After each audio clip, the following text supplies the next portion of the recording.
Bonsoir. On vous inviterait à reprendre place. On va continuer si vous ne voulez pas dormir avec nous.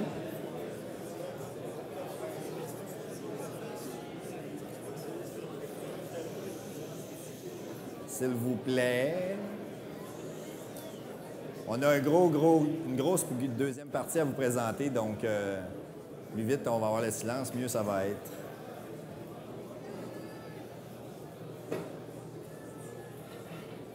OK.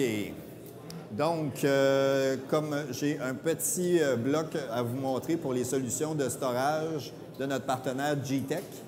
G-Tech a présenté cette année au NAB plusieurs solutions de storage très intéressantes, dont deux qu'on a ici en primeur ce soir aussi. La première, nous avons ici, je ne sais pas si vous voyez bien, parce qu'il est branché présentement. Plusieurs ont déjà vu cette petite boîte, qui est un disque dur externe qu'on voit beaucoup chez Vidéo MTL en location, un petit RAID qui se branche en FireWire 800. Là où celui-ci est très différent, c'est qu'il n'y a pas de disque dur dedans, c'est de la mémoire flash. Donc ici, j'ai un 250 GB flash qui peut jouer du Uncompressed HD avec le port eSATA ici. Donc 220 MB par seconde avec cette petite boîte, c'est quand même assez exceptionnel. C'est sûr que pour le prix, c'est beaucoup plus cher que les disques standards, des G-RAID mini non SSD, mais dans ce cas-ci, vraiment, vraiment intéressant. Donc, au niveau de G-Tech. Donc, comme je viens de vous l'expliquer, à l'intérieur, c'est un petit peu disposé comme ça. C'est de la mémoire flash, tout simplement. On peut avoir RAID 0 ou RAID 1, donc avoir, même si c'est de la flash qui est déjà extrêmement protégée, on peut avoir quand même RAID 0 ou RAID 1, ce qui veut dire miroir. Il y a comme deux plaques de mémoire flash à l'intérieur. On peut avoir le miroir des deux, ou les deux ensemble pour avoir plus de vitesse. Ensuite, on peut faire 5 couches de ProRes HQ avec cette petite boîte-là, ce qui est vraiment impressionnant. Le 3 Gigabit eSATA, FireWire 400, FireWire 800. Vous voyez les connecteurs ici à l'arrière. Donc, 190 MB par seconde, mais pour toute la totalité de votre disque. On sait tous que quand on arrive dans le dernier 15-20 % du disque, on perd de la rapidité, tandis qu'ici, on garde le 180 MB par seconde de A jusqu'à Z. Donc, très, très intéressant.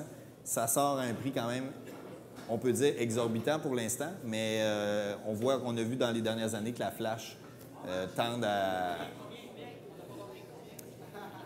J'ai pas le prix final encore, mais je sais que c'est aux alentours de 2000 $. Mais...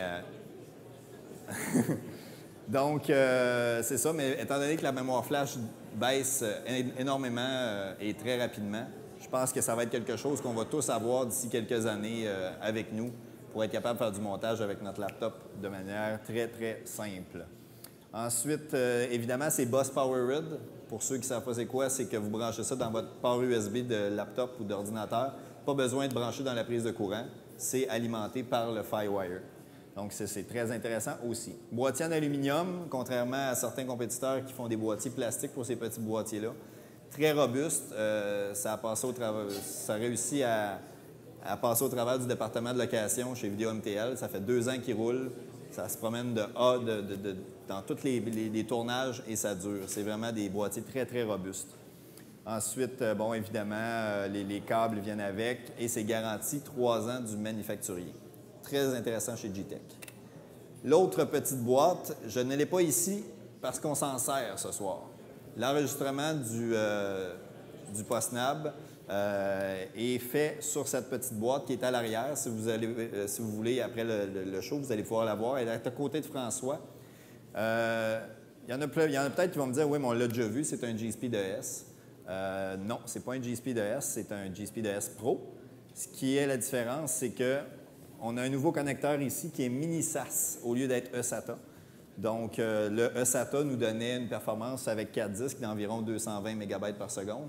Avec le mini SAS, tantôt on l'a benché pour le fun, il nous donnait 800. Donc, à 800 MB par seconde, je peux vous dire que c'est, oui, strip, en RAID 0.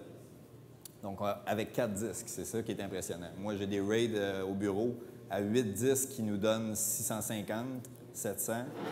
À 4 disques, c'est vraiment impressionnant. Petite boîte qui n'est pas très chère, qui vient avec la carte contrôleur mini SAS aussi pour votre Mac Pro. Donc, évidemment, c'est seulement pour les Mac Pro. Il n'y a pas encore de carte SAS pour les laptops.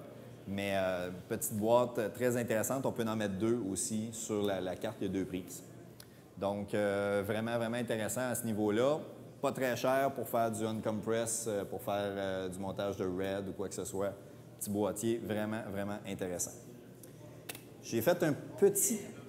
le G-Speed Pro, je n'ai pas encore le prix exactement, mais je vais faire un mass mailing dès que la liste de prix officielle va sortir.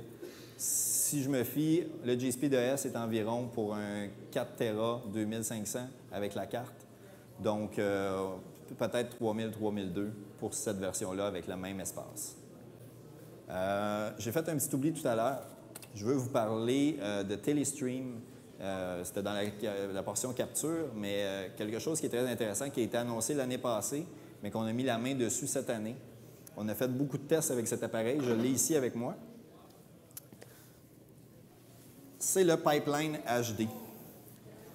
Donc, petite machine qui permet de brancher 2 signaux HD SDI et par votre réseau Gigabit, vous enregistrez du ProRes sur l'ordinateur ou le stockage réseau de votre choix.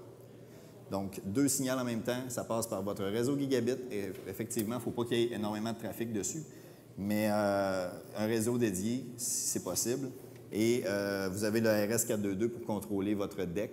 Vous pouvez contrôler ça via Internet. Vous pouvez être chez vous, contrôler le deck au bureau et faire les records à distance là-dessus sur un storage Ethernet. Donc, ça peut être sur un SAN, ça peut être sur un disque local, sur une machine qui est branchée en Ethernet avec ça.